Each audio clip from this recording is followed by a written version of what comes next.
Class का exercise 9.1 का question number 11।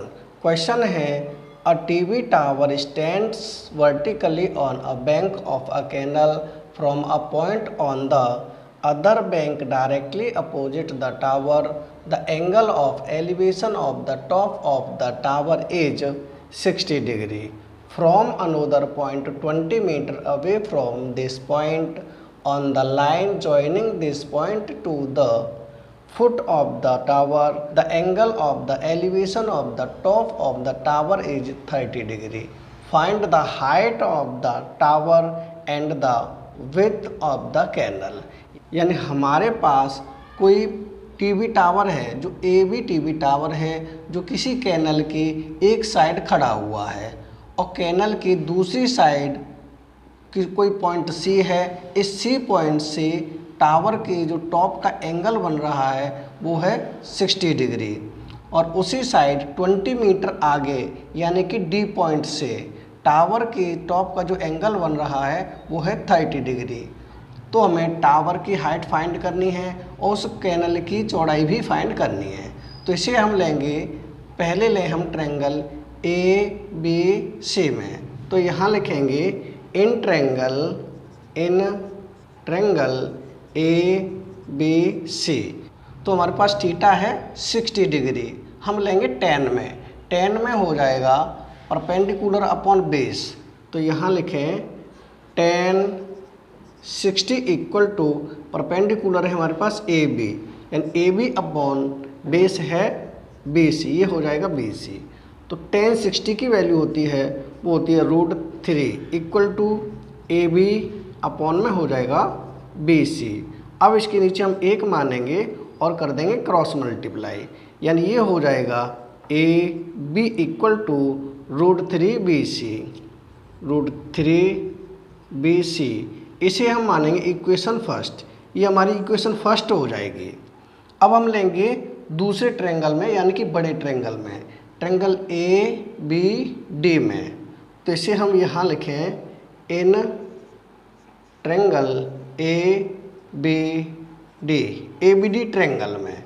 तो यहाँ हमारे पास जो थीटा है वो है 30 डिग्री। तो इसे भी हम tan में लेंगे, ये हो जाएगा परपेंडिकुलर अपॉन बेस। तो यहाँ लें tan 30 इक्वल टू परपेंडिकुलर है AB अपॉन बेस है BD पूरा, यहाँ लिख लें BD। तो tan 30 की वैल्यू होती है वो होती है 1/√3 equal to AB upon BD है हमारा यहाँ से यहाँ तक। तो इसे हम BC प्लस CD लिख सकते हैं, जबकि जो CD की वैल्यू है वो है 20। तो ये हो जाएगा BC प्लस 20। तो यहाँ लिख दें BC प्लस 20।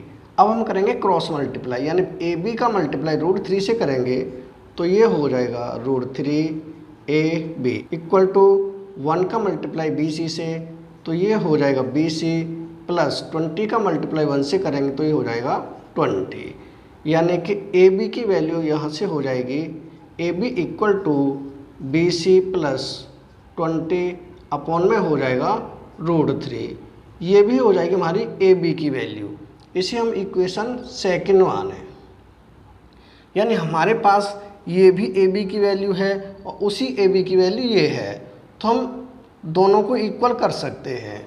हम लिखेंगे from equation first and second, from first and second, first और सेकंड से। यहाँ हमारे पास AB की वैल्यू है √3BC। तो यहाँ लिख दें √3BC इक्वल टू यहाँ उसी AB की वैल्यू है BC प्लस 20 अपॉन में है √3। तो यहाँ लिखें √3। इसके नीचे वो हम 1 मानेंगे।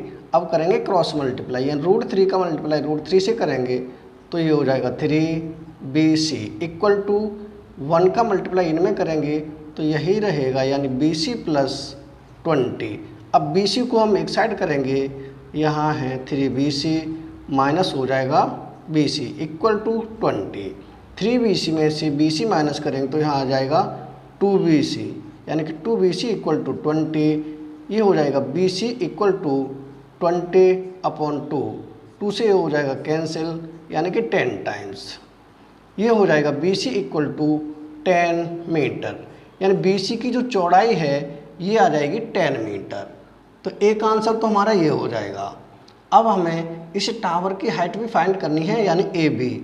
तो हमारे पास AB की वैल्यू आई है √3BC, जबकि BC की वैल्यू आई 10। तो इस BC की वैल्यू को इक्वेशन फर्स्ट में पुट कर देंगे। हम लिखेंगे put BC equal to 10 in equation first, यानी कि BC की वैल्यू को इक्वेशन फर्स्ट में रखने पर। तो इक्वेशन फर्स्ट है हमारे पास AB इक्वल टू है √3BC, जबकि BC की वैल्यू कितनी है 10। तो यहाँ लिखें AB इक्वल टू √3 मल्टीप्लाई 10, यानी कि AB इक्वल टू 10√3 मीटर, यानी AB की वैल्यू आ जाएगी 10√3 मीटर, यानी जो टावर है AB उसकी हाइट आ जाएगी 10√3 मीटर। एक आंसर हमारा ये हो जाएगा, और जो नहर की चौड़ाई है वो है 10 मीटर। दूसरा आंसर हमारा ये हो जाएगा। यही हो जाएंगे आंसर, यानी क्वेश्चन नंबर 11 कंप्लीट हो चुका है। अगर वीडियो पसंद आए तो लाइक और कमेंट जरूर करें। नेक्स्ट वीडियो में फिर मिलेंगे नेक्स्ट क्वेश्चन के साथ। Thank you.